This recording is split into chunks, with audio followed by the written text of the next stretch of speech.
Pertanyaan kedua, ini masalah keluarga ya. Apa hukumnya jika seorang laki menolak ajakan istrinya untuk berhubungan? Di puasa semuanya. Apakah sang lelaki juga dilaknat oleh malaikat?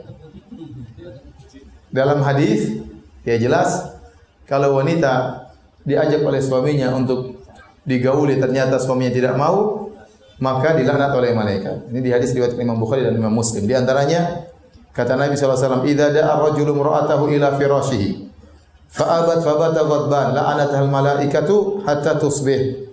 Kata Nabi, jika seorang laki mengajak istrinya untuk digauli ke tempat tidurnya, kemudian istrinya enggan, maka sang suami tidur dalam kondisi marah, maka wanita ini dilaknat oleh malaikat sampai pagi. Dalam hadis yang lain, riwayat yang lain, kata Nabi, "Walladzi nafsi biyadihi," demi zat yang jiwaku berada di tangannya, "Ma min rajulin yad'u imra'atahu ila firashiha."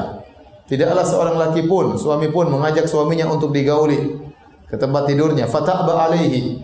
Ternyata sang istri enggan untuk melayani sang suami. Illa kana alladhi fis sama'i sakhitan 'alaiha. Kecuali Allah yang ada di langit akan murka kepada wanita tersebut. Hatta yardha anha, sampai sang suami memaafkannya, sampai sang suami kembali ridha kepada sang istri. Dalam hadis yang lain juga, idza batat al-mar'atu hajiratan firasha zawjiha. Kalau seorang wanita tidur meninggalkan tempat tidur suaminya, suami tidur di kamar, dia tidur di kursi. Suami tidur di kamar, dia tidur di dapur ya. Misalnya. Kata Nabi SAW, la'anat al-malaikatu hatta tusbih. Maka dia akan dilaknat oleh malaikat sampai pagi hari. Dalam riwayat yang lain, hatta tarji', sampai dia kembali kepada suaminya. Ini semua hadis dalam Sahih Bukhari dan Sahih Muslim menjelaskan tentang bahwasanya menolak ajakan suami dosa besar. Menolak ajakan suami dosa besar. Dilaknat oleh malaikat sampai pagi hari dan dimurkai oleh Allah yang ada di atas langit. Nah, sering ibu bertanya, sering saya ditanya masalah ini. Nah, Ustaz, kalau laki yang diajak sama istrinya tidak mau, dilaknat enggak oleh malaikat? Sampai subuh atau sampai maghrib, Ustaz? Jangan-jangan lalatnya lebih panjang. Apakah terlaknat juga? Baik. Hadirin hadirat yang Allah Subhanahu wa taala, pertama kita ingin bahas masalah hadis ini. Hadis ini salah satu hadis yang menekankan tentang pentingnya seorang wanita untuk membantu suaminya menundukkan pandangannya dan menjaga kemaluannya. Kapan suaminya punya hasrat, maka seorang wanita berusaha untuk memenuhinya. Dan dalil akan hal ini terlalu banyak seperti hadis ini. Dan kata Nabi SAW di antaranya, wa in kanat ala tanur, meskipun sang istri sedang memanggang di tempat pemanggangan, tiba-tiba suaminya berhasrat, maka hendaknya dia memenuhi hasrat suaminya. Bahkan kata para ulama, meskipun panggangannya hangus, meskipun rotinya hangus, enggak ada masalah. Dia lagi bakar roti, tahu-tahu suaminya berkehendak, ingin, maka hendaknya dia tinggalkan roti tersebut meskipun hangus, meskipun itu mubadzir. Tetapi ini mudaratnya lebih kecil daripada mudarat kalau menolak ajakan suami. Dan dalam kaidah menempuh mudarat lebih kecil tidak mengapa dalam rangka menolak kemudaratan yang lebih besar. Ya. Jadi kalau seorang ibu-ibu lagi masak sayur, lagi goreng ikan, tiba-tiba suaminya berkehendak, maka tinggalkan sayur dan ikan tersebut. Tapi jangan lupa matikan kompornya. Kemudian dalam hadis yang lain kata Nabi sallallahu alaihi wasallam, wa in kanat ala qatab, meskipun sang wanita sedang berada di atas pelana ontanya. Jika sang wanita sudah naik di atas pelana onta, kemudian dia ingin berpergian, tahu-tahu suaminya timbul hasrat, maka wajib bagi dia untuk melayani sang suami. Sebenarnya mengatakan maksudnya ini menunjukkan mubalaghah, hiperbola dari Nabi SAW. Artinya seandainya ya seorang suami ingin menggauli istrinya di atas kotab tersebut, di atas pelana tersebut, maka sang istri berusaha untuk melayani. Atau maksudnya sang istri segera menunda safarnya dalam rangka untuk melayani sang suami. Saya sering sampaikan seandainya seorang wanita sudah manggil Grab untuk pergi ke pasar, tiba-tiba suaminya berhasrat, maka Grabnya suruh pergi. Kasih aja duit, Grabnya suruh pergi dalam rangka untuk melayani sang suami. Ya, rugi 100.000 tidak apa-apa ya. Mudarat lebih ringan daripada menolak ajakan suami. Jadi hadis-hadis seperti banyak. Makanya Allah mengatakan nisaukum harthulakum fa'tu harthakum anna syi'tum. Sungguhnya para istri adalah sawah ladang bagi kalian. Datangilah sawah ladang tersebut kapan saja dan bagaimanapun engkau menghendaki. Seorang laki hasratnya timbul kapan saja, bisa jadi di pagi hari, bisa jadi di siang hari, bisa jadi jam 2:30 malam, ya tergantung ya. Tiba-tiba hasrat, tiba-tiba apa yang dia lihat bisa merubah suasana ya. Terlebih lagi saya sampaikan, terlebih lagi di zaman sekarang di mana sang wanita benar-benar dijadikan perangkap syaitan. Sebagaimana dikatakan an-nisa habailu syaitan. Wanita itu adalah jerat-jerat syaitan. Syaitan tahu ya. Syaitan wanita setiap keluar rumah dijadikan perhiasan. Sehingga seluruh iklan-iklan yang kita lihat sekarang semuanya isinya perempuan. Iklan HP isinya apa? Perempuan. HP-nya kecil, perempuannya besar. Iklan odol perempuan. Iklan apa lagi? Semuanya ya. Iklan kacamata, iklannya apa?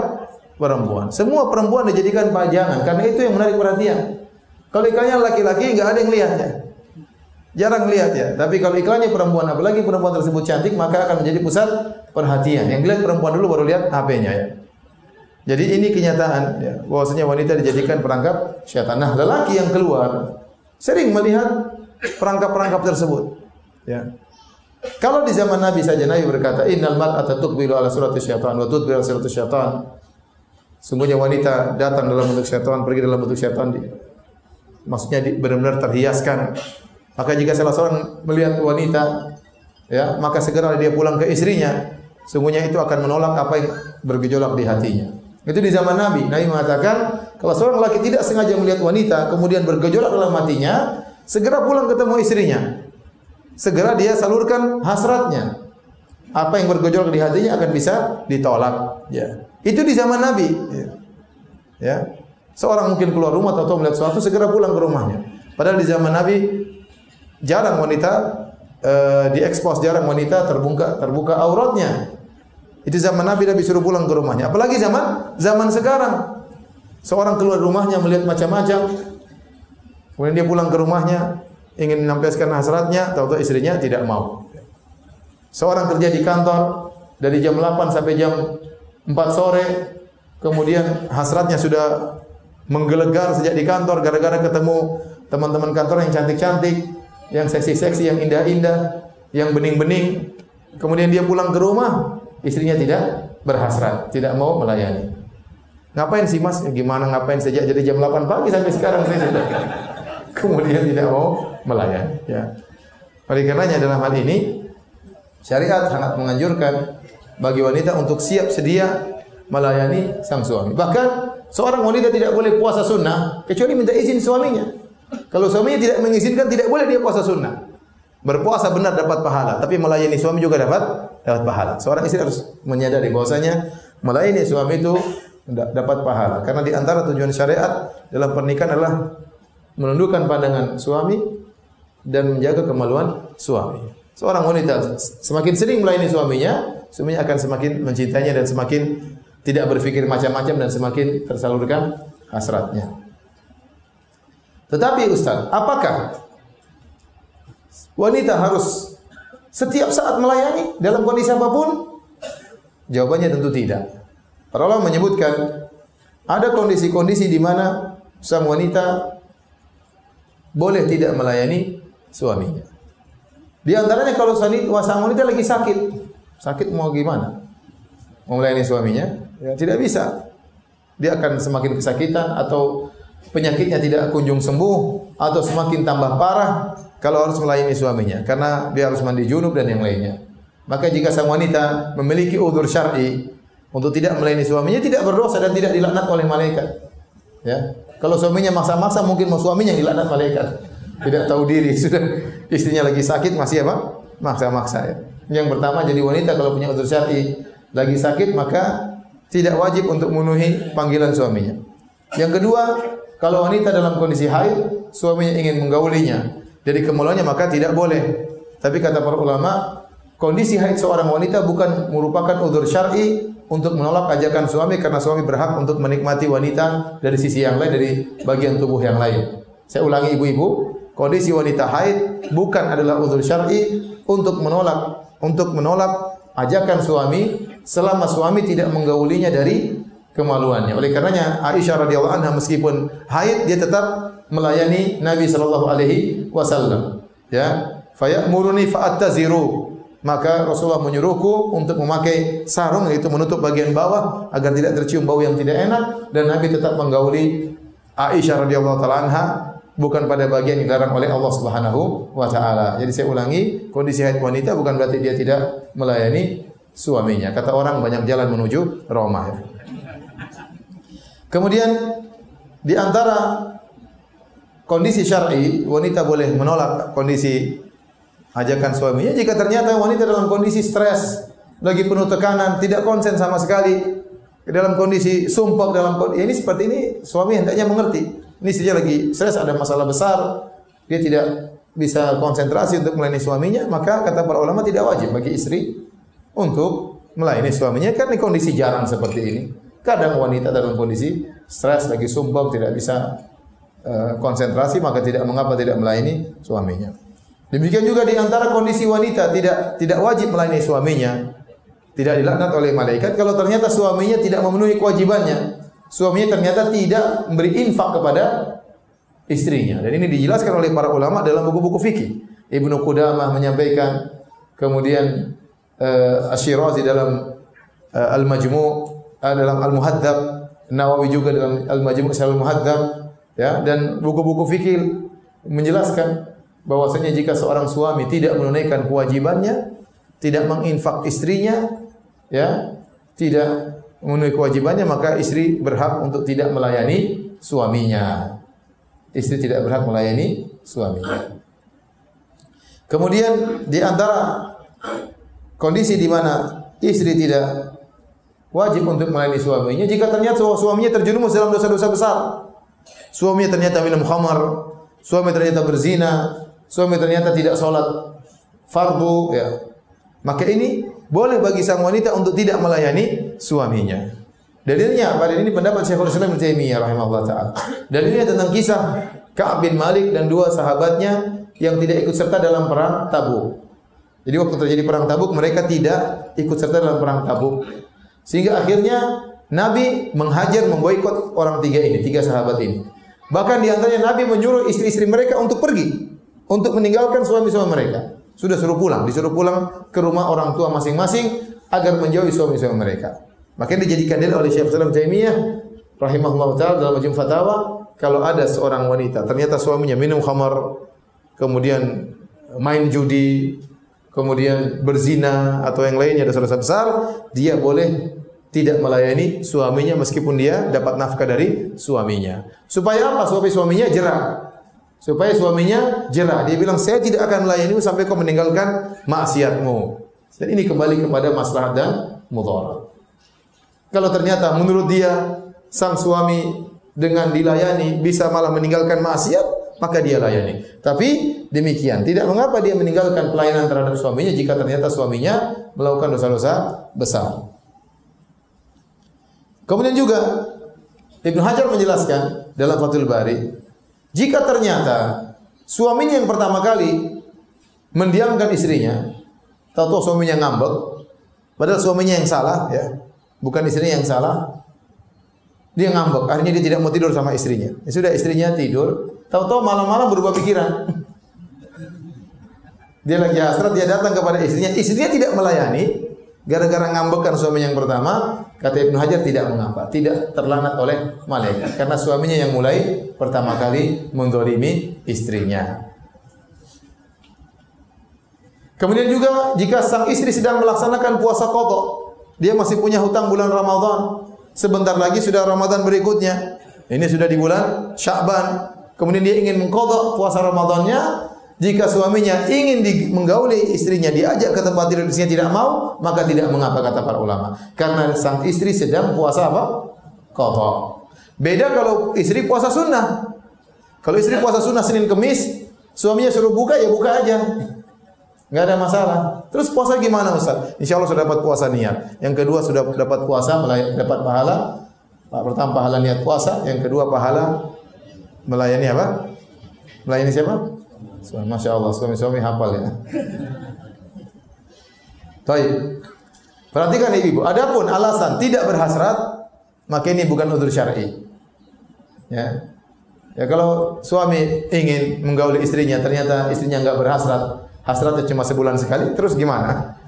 Jadi istri hasrat atau tidak berhasrat, dia berusaha melayani suaminya, berusaha enjoy menyenangkan suaminya. Ini berpahala di sisi Allah Subhanahu wa taala. Bukankah Nabi bersabda, "Wa fi buti ahadikum shadaqah." Engkau melayani istrimu kau dapat pahala. Sebaliknya istri melayani suami juga dapat pahala. Ya. Memang letih, mungkin capek, tapi berpahala di sisi Allah Subhanahu wa taala. Jadi tidak adanya hasrat bukan alasan untuk menolak ajakan suami.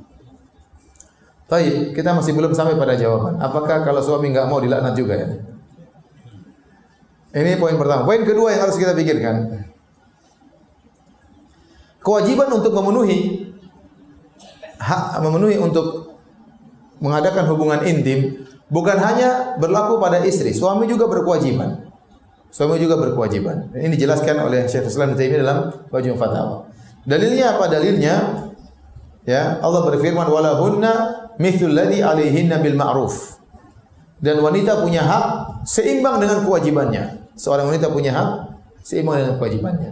Oleh karena Ibnu Taimiyah berkata, wa yajibu 'ala zawji wa tumra'atihi biqadri kifayatiha. Kata Ibnu Taimiyah, wajib bagi seorang suami untuk menggauli istrinya sesuai dengan kebutuhannya. Sesuai dengan kebutuhannya. Malam yunhik badanahu au tasghaluhu an ma'isyatihi. Selama dia tidak lagi dalam kondisi sangat letih, lagi parah, lagi dalam kondisi sangat payah, kemudian diajak bergaul, dia boleh menolak. Tapi kalau dalam kondisi biasa, kondisi normal, kondisi sehat, maka wajib bagi dia untuk memenuhi ajakan istrinya. Atau dia lagi cari nafkah, kemudian diajak, ya dia bisa menolak. Lagi kerja cari nafkah, maka tidak mengapa. Tapi kalau tidak ada uzur, maka hendaknya dia memenuhi ajakan istrinya dan wajib bagi dia untuk menggauli istrinya. Dan sebagian wanita mengeluh, ya, suaminya tidak mendatanginya sampai 2 minggu, sampai sebulan, sampai 2 bulan, ya. Tentunya ini tidak diperbolehkan, ya, tidak diperbolehkan. Jadi yang wajib untuk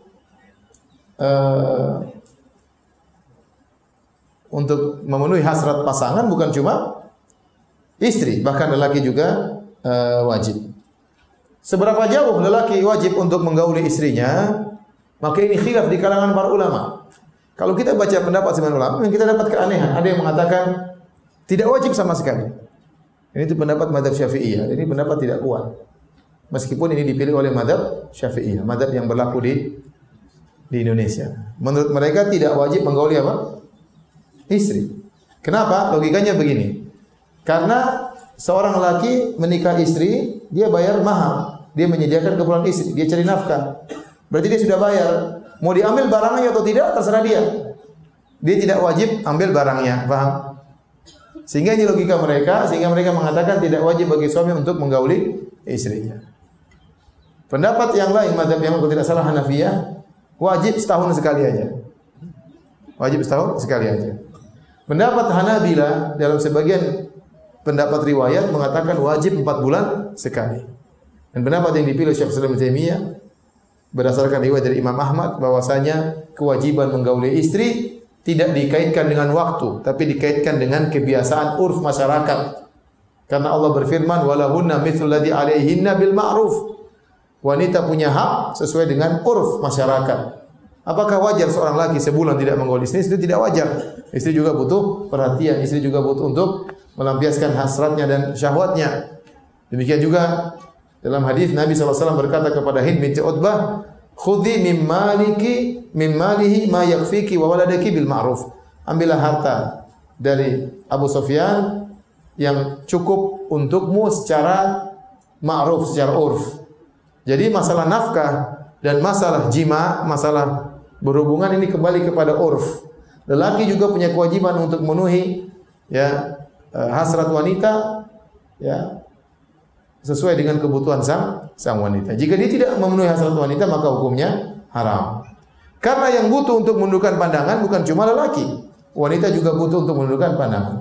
Yang butuh untuk menjaga kemaluannya dan kehormatannya bukan cuma lelaki, wanita juga butuh untuk menjaga kehormatan dan kemaluannya. Maka wajib bagi suami juga untuk memenuhi kebutuhan hasrat wanita. Jika wanita berkehendak, maka hendaknya suami juga memenuhi. Taib, ini belum juga jawabannya. Poin berikutnya. Taib, ingat, Ustaz, berat sekali laknat malaikat. Masa wanita tidak memenuhi keinginan suaminya pun laknat oleh malaikat? Kita bilang bukan cuma wanita yang diancam, lelaki juga diancam kalau tidak memperhatikan keluarganya, menyia-nyiakan keluarganya, maka diancam tidak masuk surga, bukan cuma tidak dilaknat, bahkan diancam tidak masuk surga. Dalam hadis kata Nabi sallallahu alaihi wasallam, "Ma min 'abdin istar'ahu Allahu ra'iyatan falam yuhitha bin nasihatin illa lam yajid ra'ihatal jannah." Tidaklah seorang hamba diberi kesempatan oleh Allah untuk memiliki anak buah untuk dia bimbing, kemudian dia tidak bimbing dengan baik, maka dia tidak akan mencium bau surga. Hadis ini umum mencakup pemimpin kantor, pemimpin pejabat, pemimpin negara, pemimpin kabupaten, pemimpin provinsi, termasuk pemimpin dalam rumah. Bahkan dalam hadis yang lebih khusus kata Nabi SAW, Innallaha sa'ilun kulla ra'in amma star'ahu. Sungguhnya Allah akan meminta pertanggungjawaban kepada setiap pemimpin yang memimpin anak buahnya. Ahafidha dzalika am dhayya? Apakah dia menjaga, memperhatikan anak buahnya atau dia sia-siakan? Hatta yus'ala rajulu ala ahli baitihi. Bahkan seorang suami akan diminta pertanggungjawaban tentang istri dan anaknya. Kalau dia tidak memenuhi tanggung jawab tersebut, dia tidak akan mencium bau surga. Bahkan dalam riwayat, illa haramallahu alaihi jannah, Allah akan haramkan surga baginya. Berarti yang diancam dengan ancaman bukan cuma wanita. Kalau wanita tidak melayani suami, dilaknat malaikat. Suami yang tidak mengurus istrinya diancam dengan neraka. Lebih parah mana? Laknat atau masuk neraka? Dia masuk neraka. Jadi wanita jangan terlalu protes, jangan terlalu baper. Bukan cuma ibu-ibu aja yang diancam. Laki-laki juga diancam kalau tidak memperhatikan keluarganya. Kemudian para hadirin dan hadirat yang Allah Subhanahu wa taala. Kenapa kok hadis berkaitan dengan wanita? Kalau tidak memenuhi hasrat lelaki, maka laknat malaikat. Kenapa lelaki tidak disebutkan? Karena lelaki kebanyakannya lebih sering berhasrat daripada wanita. Ini secara normal ya. Lelaki yang lebih banyak berhasrat daripada wanita. Ya. Dan kebanyakan lelaki kalau diajak biasanya langsung mau, ya. Karena lelaki mudah berhasrat. Dia melihat sesuatu dia bisa mudah berhasrat. Wanita tidak. Wanita tidak cepat timbul hasratnya. Lelaki gara-gara melihat sesuatu mudah sekali timbul hasratnya. Lelaki yang sering meminta kepada wanita. Sehingga kemungkinan adanya penolakan bukan dari lelaki. Kemungkinan seringnya kebanyakan penolakan dari apa? Pihak wanita. Maka datang syariat mengingatkan hal ini. Bukan berarti laki boleh menolak, tidak. Dua-duanya dilarang menolak. Tetapi kenapa datang dalam perintah wanita? Karena kebanyakan yang menolak adalah wanita. Ya. Kemudian ini mirip dengan seperti masalah berbakti kepada orang tua. Kita tahu anak wajib berbakti kepada orang tua dan orang tua wajib untuk memelihara anak-anak. Tetapi kenapa tidak ada dalil-dalil? Wahai orang tua jagalah anak-anakmu. Wahai orang tua jagalah anak-anakmu. Enggak ada, hampir enggak ada. Sedikit mungkin kalau ada pun sedikit. Yang ada anak-anak berbaktilah kepada orang tuamu. Anak berbakti kepada orang tuamu. Kenapa? Karena kesalahan dalam perhatian orang tua terhadap anak sedikit. Kebanyakan orang tua sayang kepada anaknya. Kebanyakan orang tua perhatian sama anaknya, bahkan rela menjual apapun demi anaknya, bahkan berlebih-lebihan apa yang diminta dia kasih. Tapi anak terhadap orang tua sering terjadi kesalahan.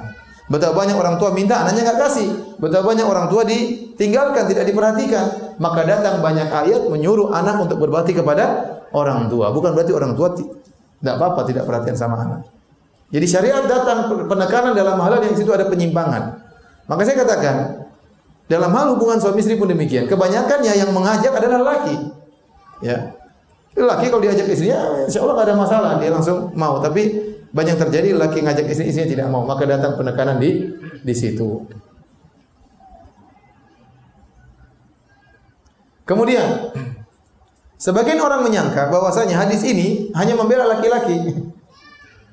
Perempuan tidak mau dilaknat oleh malaikat. Padahal kata para ulama hadis ini kemaslahatannya bukan terbatas pada laki, bahkan juga kemaslahatannya berkaitan dengan wanita. Kalau seorang wanita tidak memenuhi ajakan suaminya, maka suaminya stres lama-lamanya. Mulai mikir untuk mencari penyaluran yang lain. Saya rasa wanita sangat cemburu kalau suaminya baru mikir, saya mau ke sana, saya mau ke sini, saya mau poligami, saya mau cari. Tentu istrinya akan sangat cemburu. Apalagi kalau suaminya benar-benar ternyata melakukan. Ya. Tatkala seorang wanita tidak mau melayani suaminya, suaminya ingin melampiaskan syahwatnya. Akhirnya dia mulai berpikir, entah cara halal atau cara haram. Cara halal dengan poligami, cara haram dengan berzina. Dan seorang istri tidak mau dua-duanya. Kebanyakan wanita seperti itu. Kecuali wanita pilihan Allah Subhanahu wa taala. Siap di poligami, kebanyakannya tidak siap. Walaupun siap, maksudnya siap pentungan, bukan siap.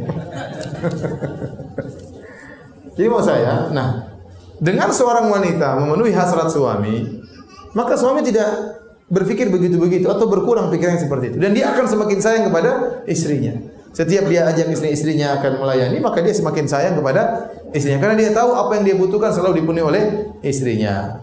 Di sini para ibu yang dirahmati Allah Subhanahu wa taala, maka ingatlah ini adalah ibadah. Melayani suami adalah ibadah. Kapan suami ingin dilayani, berusaha untuk melayani. Tentunya suaminya minta dengan cara yang baik, dengan kelembutan, mandi dulu, jangan baru pulang kerja masih bau-bau ketek, kemudian peluk sana peluk sini ya. Tentunya tidak, dia harus juga menyiapkan kondisinya. Nabi SAW kalau masuk rumah, bada bisiwak, yang pertama kali dia lakukan adalah siwak. Supaya apa? Kalau ngobrol sama istrinya tidak bau busuk ya. Agar tidak bau abab ya. Tidak bau enggak enak. Bahkan Nabi SAW juga tatkala ingin menikah dengan wanita lain, Nabi menyuruh istrinya untuk mengecek wanita tersebut. Kata Nabi, "Syummi awaridaha." Tolong cium sekitar mulutnya. Artinya kalau ternyata wanita tersebut mulutnya bau, Nabi tidak akan menikahinya. Oleh karenanya seorang lelaki tatkala pulang rumah juga harus menyiapkan dirinya, mandi bersih-bersih, pakai parfum, baru kemudian dia minta untuk dilayani oleh istrinya. Baik, kesimpulannya apa? Kesimpulannya kalau lelaki menolak ajakan istrinya, maka dia berdosa tapi tidak dilaknat.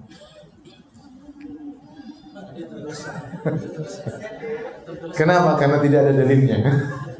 Karena tidak ada dalilnya.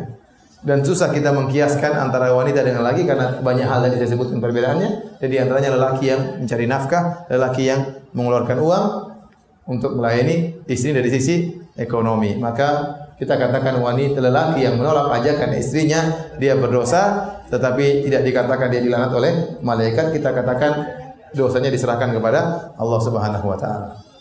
Ibu bisa terima? Sudah panjang lebar saya bela ibu-ibu ini. Kesimpulannya harus diterima juga. Paham ya? Karena ada yang protes hadis ini. Ada. Zaman dulu saya masih kuliah di UGM, saya dengar ada yang protes hadis ini. Orang terkenal di tanah air. Dia bilang, wanita ya, ngapain malaikat ikut campur urusan rumah tangga? Pakai lanat-lanat segala. Kita bilang tidaklah syariat mendatangkan ini kecuali ada maslahat yang besar. Dan hadis ini perlu kita perhatikan terutama di zaman sekarang ini.